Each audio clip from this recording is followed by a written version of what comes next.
Welcome to the Awaken Campuses Podcast, an ongoing conversation coming out of our young adult community about what it looks like to follow Jesus in today's cultural climate. My name is Marcus DePeal, Director of Awaken, and welcome to Season 1.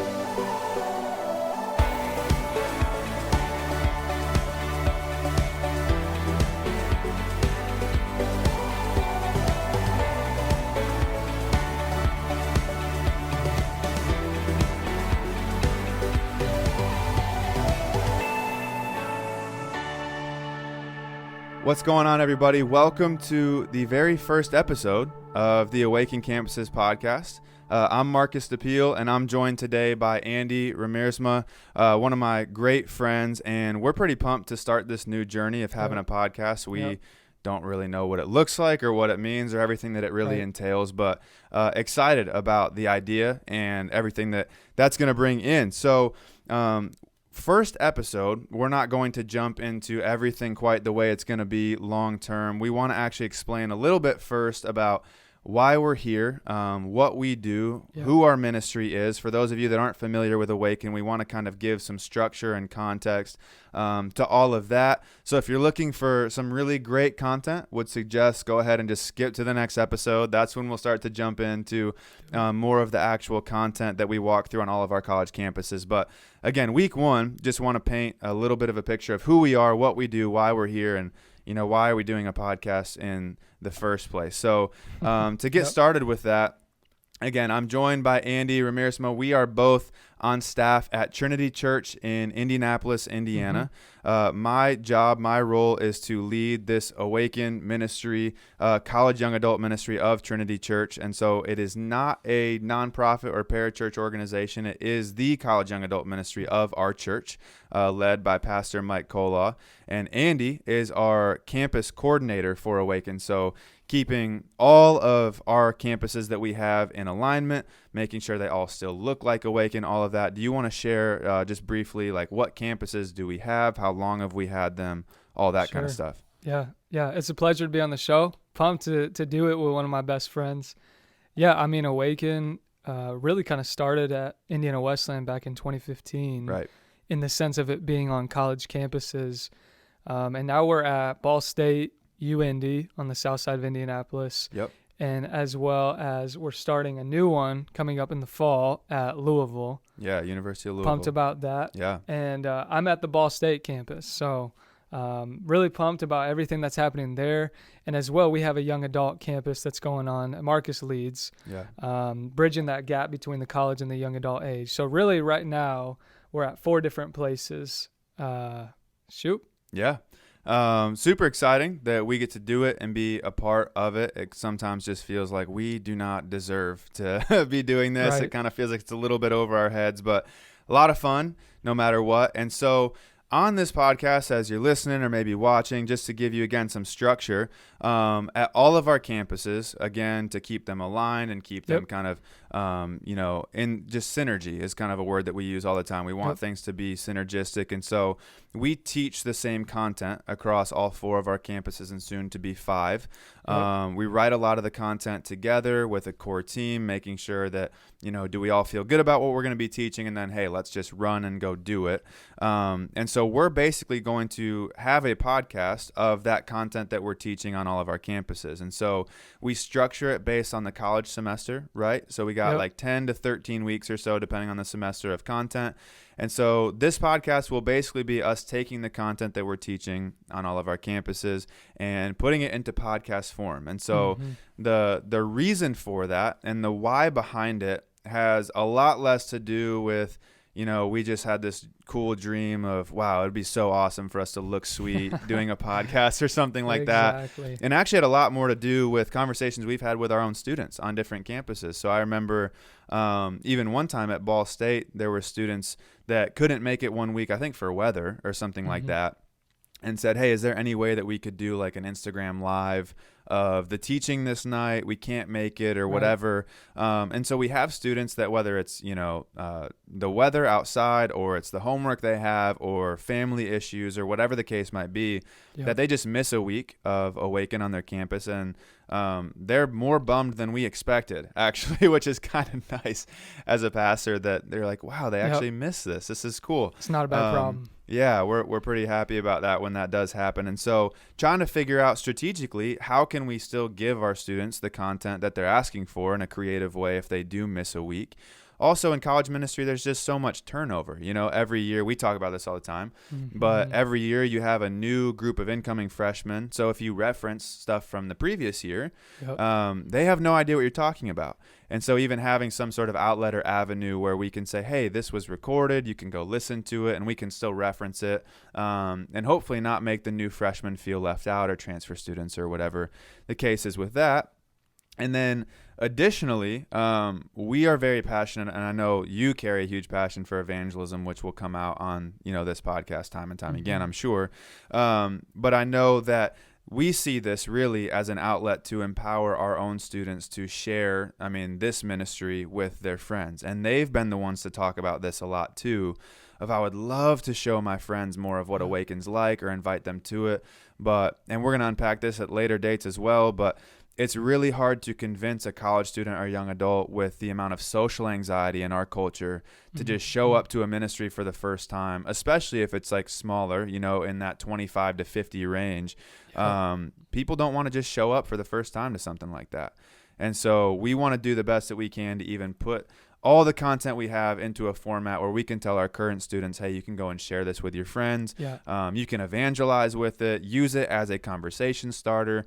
If our voice gets the ball rolling, hopefully your voice, meaning our students, can be the one that actually ends up discipling that person and leading them to Jesus.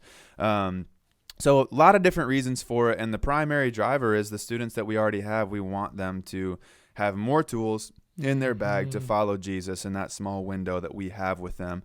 And probably selfishly, we have parents and family and friends that don't have any idea what it is we do on a week-to-week basis. And so it's fun to let them into that conversation too, a little bit, but that is not at all the primary reason we're here. Now that there's that kind of structure painted, I think it'd be good for us to just talk a little bit about, and especially for you to share, Andy, why we even care about college young adult ministry in the first place, because we're probably a little bit more passionate about this than the average person, and we care about it a lot. We don't just go to these college campuses on a weekly basis because it's just what's in front of us. We're excited about it. We're passionate about it. And so I would just like to pass it to you as you look at the big picture of college ministry and young adult ministry in the church, and you sit in a unique seat at Trinity doing both student ministry with high schoolers and college ministry, especially at Ball State specifically. What gets you excited about what you do? Like, why are you so passionate about this in the first place? Right. Well, and you were kind of talking about it yesterday, Marcus, but churches today in America spend so much time on that 0 to 18 age range, right? So even at Trinity, we have something called the family blueprint. So we have an idea very popular in churches. When they're in 5th grade, 6th grade, 7th grade, okay, now you're going into high school. We have a baton handoff for you. You're going from the middle school to the high school ministry. Right. But then once they get to high school and they move on to college, the way that you and I have kind of talked about it is like, it's kind of like okay, good luck. Yes. Like, don't know where you're going. Don't know if we'll see you again. Yeah. But we're praying for you, right? Right. And we'd like to touch base with you maybe once a year. Yep. And college campus ministry is kind of this, college and young adult ministry in general is just this forgotten gap, right? Mm-hmm. And my passion is I can't stop hearing about churches all over Indiana, in the Midwest, just in general across the nation that are saying, man, we live right next to a college campus, but where do we even start? Right. Students are more anxious and depressed and just introverted than ever, right? And how do you get them to come out of their dorms, come to your church, let alone just go on campus, right? And my passion ever since starting Ball State in 2017 is just, man, when we look at the past revivals history of the church growing in America, a lot of that has started on college campuses. Right. It's kind of this age range of students who especially if they've been plugged into the church before, they carry kind of a just give me something and I'll run with it attitude, right? Yeah. Like, I want to be part of something greater than myself.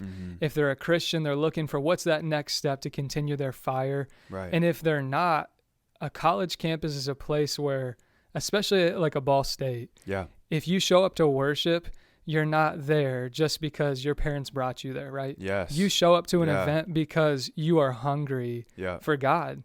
Otherwise, it's different than a youth group, right? I mean, I do student ministry like Marcus said, and you have a lot of students where it's like, bro, I know you came here because mom and dad made your mom and dad are saying if you don't go to youth group, you're you're not playing Xbox for 2 weeks. Yep. But college ministry, especially on a secular campus like a Ball State, a UND, when students show up, there is a hunger that I don't know where you can find at other places on a consistent basis. So I get fired up about it. I love evangelism. Love seeing especially students who don't know Christ, have never even heard of the gospel, come to know Christ. And not just say the prayer, but have that form of discipleship that we've been passionate about. So I could go on forever, but that's kind of the first few thoughts that come to my mind. No, it's really good. And one other thing that I've heard you talk about a ton, and maybe you could give just a snippet into this as well. There's so many things we could talk about with all this. But I know you've mentioned multiple times that, post high school graduation, college age, whether you go to a traditional 4-year university or you go to trade school or you go to even around here would be like an Ivy Tech, that kind of, you get an associate's degree, community college, I mean, whatever it might be, or you just go straight into the workforce.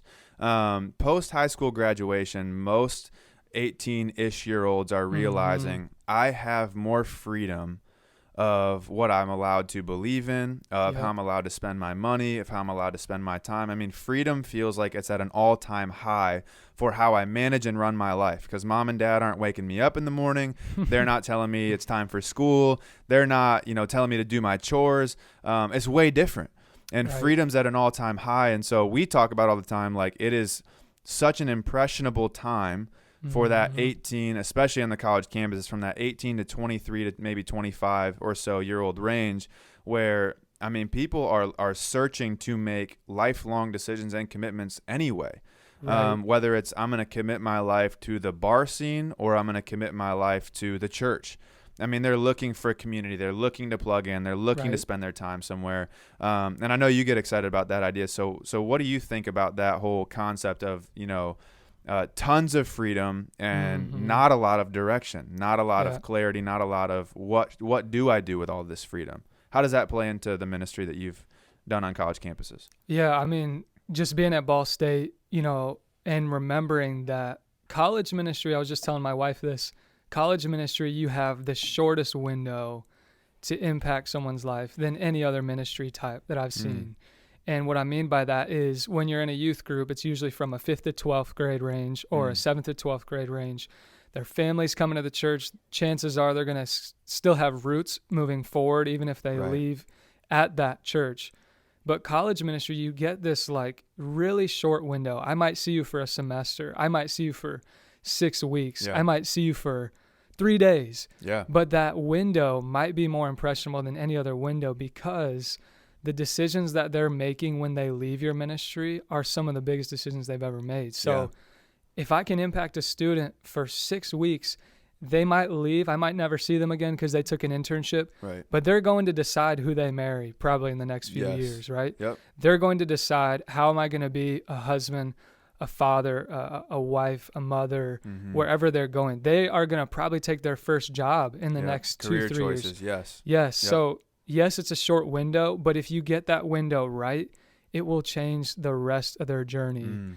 And I can't stop seeing that positive, especially knowing that student leaders, they might be only on your team for a semester, but if you get that right, man, the goal, the win is in that sense of freedom that they have. They're now going to leave and see it through the lens of, I want to make God-honoring decisions. I want to honor the Lord with my time, my money, my talents, whatever that may be. So although it's a short window, you can capitalize on that and see a ton of fruit. Yeah. What happens in that, which I would hope that everyone that has a short amount of window in their ministry, whether it's youth pastor, middle school pastor, Right. I would hope everyone feels equally as passionate about their window as we do. Right. One might not be more important than the other, but I would hope that everyone feels like it is, because that means that you're taking advantage of it. Yeah. But one thing that we talk about a lot, and I know I'm crazy passionate about this myself, and I know you are too, is how are we doing a good job, since we're doing college ministry and going to college campuses and even young adult ministry, kind of that post-grad, how are we doing a good job of getting these college students and young adults like back into the local church? Yeah. It's a conversation we've had, off air, if you will, dozens of times, where we've stayed up late talking about it, trying to figure it out, praying about it, weeping over it. I mean, literally just frustrated of looking at kind of the bigger picture of the church and how they've handled college students and young adults and what the results of that have been. So we've talked about this a bunch, but again, for everyone listening, I want to paint a picture just super quick about what the church has done in recent history when it comes to relating to college students and young adults, what the results of that are, and then maybe we can end this episode by talking a little bit about, okay, so what do we do from here? Right. So what the church has done is on a pretty large scale, actually. They've just decided, and not they, I'll say we because I'm a part of it. I don't want to make this an us and them. We have decided to just kind of stop doing college young adult ministry on a pretty large scale. Mm-hmm. Let's just not engage it. Let's not do it. And I think the reasons for that are very multifaceted, especially you get into the research and all that kind of stuff. One reason for it that a lot of people don't like to talk about, that we've just observed, like, hey, this is reality, whether we like it or not, it sounds nice or not, it's reality, is that college ministry, especially young adult ministry, would kind of be close to it, a close second. Mm-hmm. College ministry especially is an absolutely terrible financial investment for any local church. As you're sitting in a business board meeting and you're looking at this, 18 to 23-year-old sort of age demographic, they don't make any money. Their parents aren't actually probably in the area. They probably left home to go to college somewhere. Right. And even if they do make money, it's like minimum wage at Kroger or something like that, pushing carts, right? Or working at Planet Fitness, wiping down equipment after people use it. Like, college students don't make that much money. They really don't. My first job was Taco Bell and Aeropostale, right? It's like, what kind of tithe is that? That's not a giving unit that people get excited about. And so hiring a staff member to pastor that kind of group of people is, you're probably not going to make your money back on that. And then adding in, well, we need a budget to operate the ministry. You're not going to make your money back on that. This is a group of people in the church that they do not really give much back when it comes to finances. And so it does feel like, wow, we're not going to get our return on our investment here a little bit. True. And that is reality. But I heard a podcast. You and I love Christian hip hop, and I think it was KB. Shout out KB and his podcast, Southside Rabbi. It's incredible. But he said something that convicted me a lot, and it was the idea that if we're only doing ministry for the people that are good for us financially, we're not actually doing ministry, we're doing business.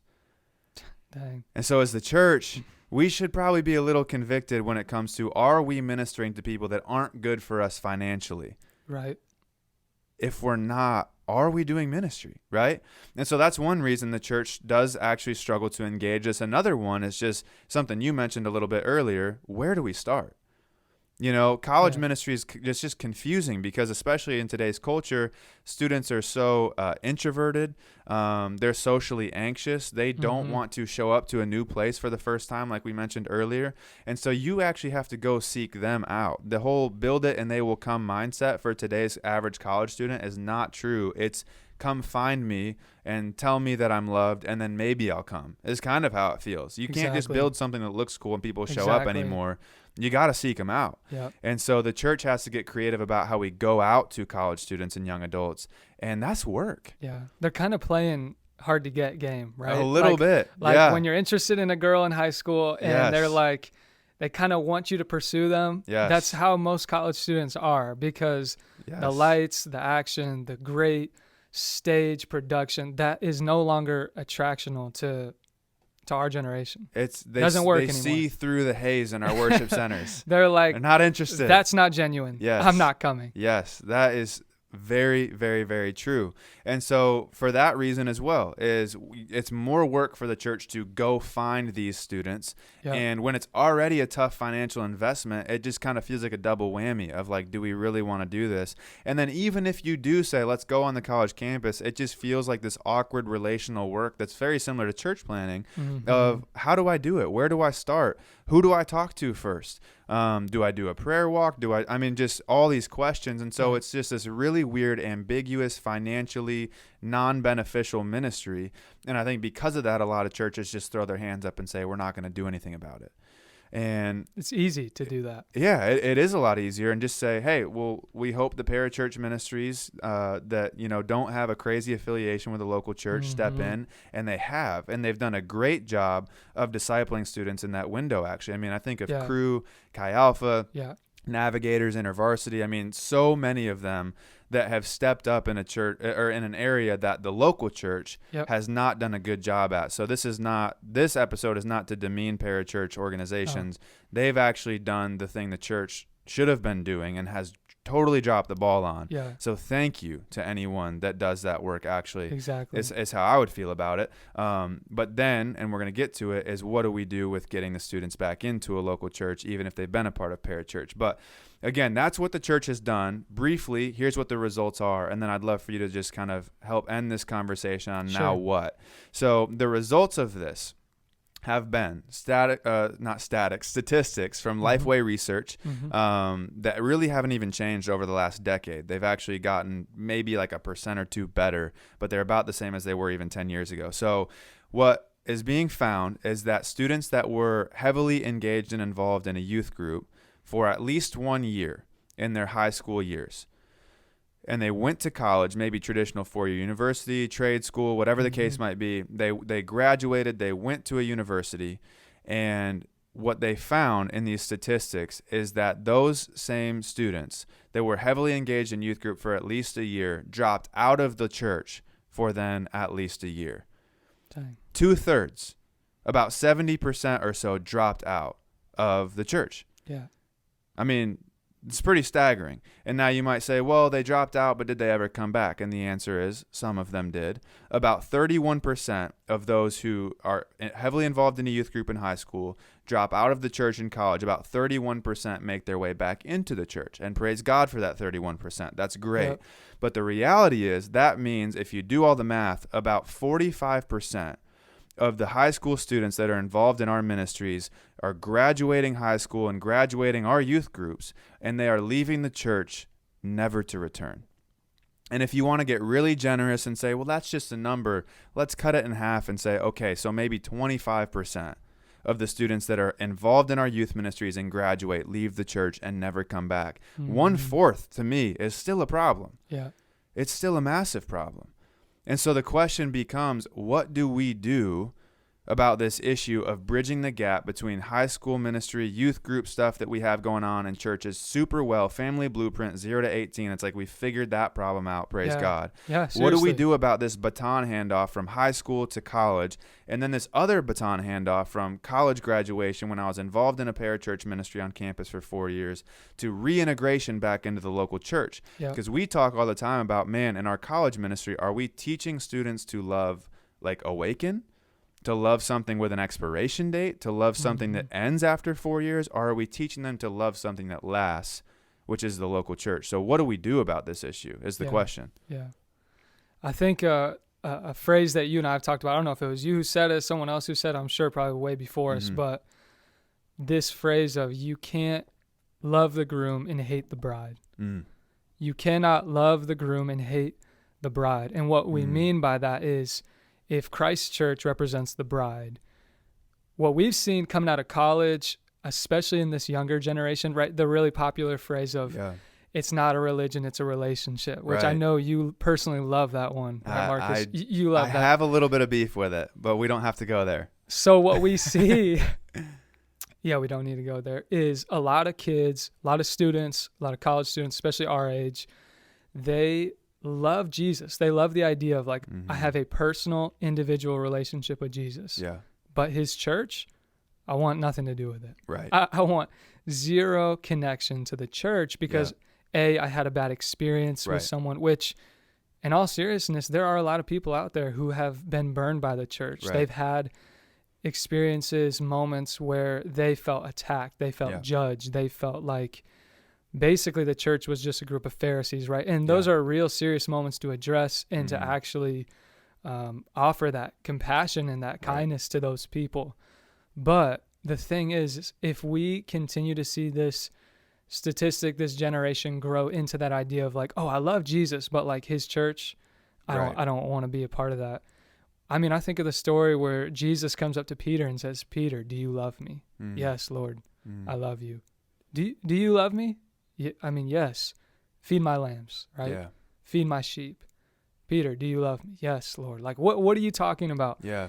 And the way that hit my personal heart, and I know a lot of other people as they read that passage, is Jesus is saying, you cannot just love me and hate my people. Yeah. That is, since Christ is the head of his church, you are directly positioning that hate towards him without even knowing it. And I know our passion has been college students, high school students, from our own testimony. For the record, this is from Marcus and I's own pride that has been exploited and had to have been rebuked by each other, by close friends to say, dude, we got to love the church. Yes. Like, we can't just do these awesome, cool things in ministry and say like, oh, dude, the local church, they'll catch up when they get there. Right. That attitude is literally just a disease that has gotten into this younger generation. That's right. We really want to not only teach them to love the body of Christ, but to connect with the body of Christ. Yeah. One of my personal favorite things is at Ball State, our partner church, Rising Hope, is a Wesleyan church that was planted just over a year ago. Yeah. And Pastor Mike Hewitt and his wife, shout out to them, Mike and Kim. Well, my favorite thing is, honestly, and probably all the stuff that we do in ministry is I might only see half of our students show up on a weekly meeting occasionally because they're busy, they're stressed, right? Yep. But then in our group text that we have going, our GroupMe app, I'll see a text that says, hey, be praying for Rising Hope this week. Yeah. Or, hey, I actually just got lunch with an old lady who showered me with wisdom and encouragement, and they're plugged into the local church. Yeah. That's a win. Yep. That we should celebrate that. Even if I don't see them for the next 3 weeks. Right. If they are attending a local church, that will outlast anything that we do. Right. We want that. We need that. We preach that. So yes, I get passionate about it. Yeah. No, that's really good. I love the story of Peter you mentioned, and the reality is what Christ is saying to him in that moment of, do you love me? Feed my sheep. Do you love me? Take care of my lambs. Is he's saying, you show your love for me. Peter, you show your love for the Messiah by loving my people. Yeah. How do they know that you are my disciples? Yeah. By your love for one another. So this reality, you can't hate the groom, or you can't love the groom and hate the bride. It's not this like, oh, that sounds really cool. It's like, no, Jesus is very clear. If you don't love my bride, you don't love me.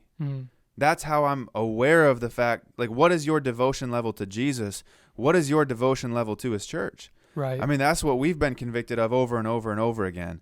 And so all of that said, when it comes to Awaken and what we want to do and our heart's desire for everything, if we could leave any legacy on, college young adult ministry, it would be that we have a responsibility to take this, unique little, on college campuses, it's a 4-year window, or for the super seniors with the victory lap, it's 5, right? But we have this little window where we have an opportunity to train these college students to love something that lasts. Yes. To love the local church. Yeah. Because the truth is, there's a day where they will graduate college and they will not be able to come to our campus ministry anymore. Oh. Maybe they'll move down to Indianapolis and they'll come to our young adult ministry. And the reality is, eventually that ends too. Yeah. There's an expiration date to it. Yeah. But the one thing that doesn't expire on this side of eternity is the local church. You can be born in it and you can be buried in it. You can't be born and buried in a college ministry. Come on. And I love, there's a pastor in Southern Indiana. We actually just met him yesterday, the day before we're recording this even, Ben Woods. He says this idea of college ministry, that we create pathways, not pools. Yeah. We are not here to collect college students and create this really awesome pool of college young adult ministry. Yeah. No, we are here to create a pathway for them to reintegrate back into the local church when they are done with their time with us, and to love the old lady in the back of the sanctuary and the baby crying in service. If they're not doing that, I think we failed. Yeah. I mean, we could see someone come in and get saved, and if they're not discipled into a love for the local church, it's like, how much did we win? Yeah. I mean, maybe we won on some scale, and we reported a number that looked great on a sheet, but it's like they didn't fall in love with the bride of Christ. So did we win? Yeah. I don't know. Yeah. I really don't know. And all of that to say, if you're listening to this podcast, we would just even ask, would you join us in this conversation and this effort for how are we bridging the gap from the moment you graduate high school to the moment you get a job in, the real world and you're a young adult and trying to integrate back into the local church, because we are losing 18 to 23-year-olds primarily. Like, they're dropping like flies. Yeah. I don't like being a doomsday person. I don't like pulling out stats if they're not actually true, but it breaks my heart that this one, even if you cut the stat in half, we're still losing a fourth of our high school graduates that are part of our youth group. We are losing them to the ways of the world. That bothers me a lot. Yeah. And we have to do something about it. Like, something has to be done on these secular campuses. Something has to be done in this little 4 or 5 year window that we as the church have to say, we don't stop caring about you when you graduate high school. We want to love you from the moment you're born to the moment you go to meet Jesus. And we are not doing that well on a large scale in the American church. I just can't look at our church as a whole and say we're accomplishing this goal and we're doing it well. We're not. And we're a part of that problem too. And it's not, hey, they need to fix it. It's no, we need to fix it. And so we have got to do something about this. Any last thoughts as we kind of put a bow on this conversation?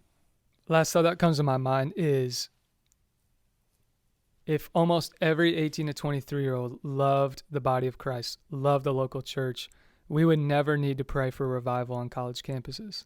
That's just the truth. We would never need to pray for it, because we can't just expect that this problem is going to be fixed from the outside in. Like, okay, we're going to separate ourselves from the local church and try to get something else going on. It's like, no, we need to raise up an army, a generation of people who are saying, we are going to be fixing this from the inside out. Yeah. We're going to go straight to the local church, and revival will come from that. Yeah. If anything, college campuses is an extension of that.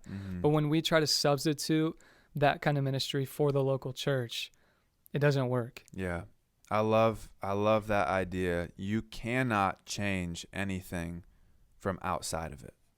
No. How do you change a structure? You go inside. Yeah. Open up and the so door. if it is burning on your heart, even listening to this, of how do we change problems that we have in the local church, maybe it's not a problem of college ministry. Maybe it's a problem of, I don't feel like widows and orphans are being taken care of the way that the word says we're supposed to do. You don't change that problem from outside the structure. Yeah. You go inside of it. You say, I'm going to put my life on the line for the bride of Christ, and I'm going to change this. I'll put my life on it, that I will live to try and change this and to make this look like the bride that Christ said that we're supposed to be.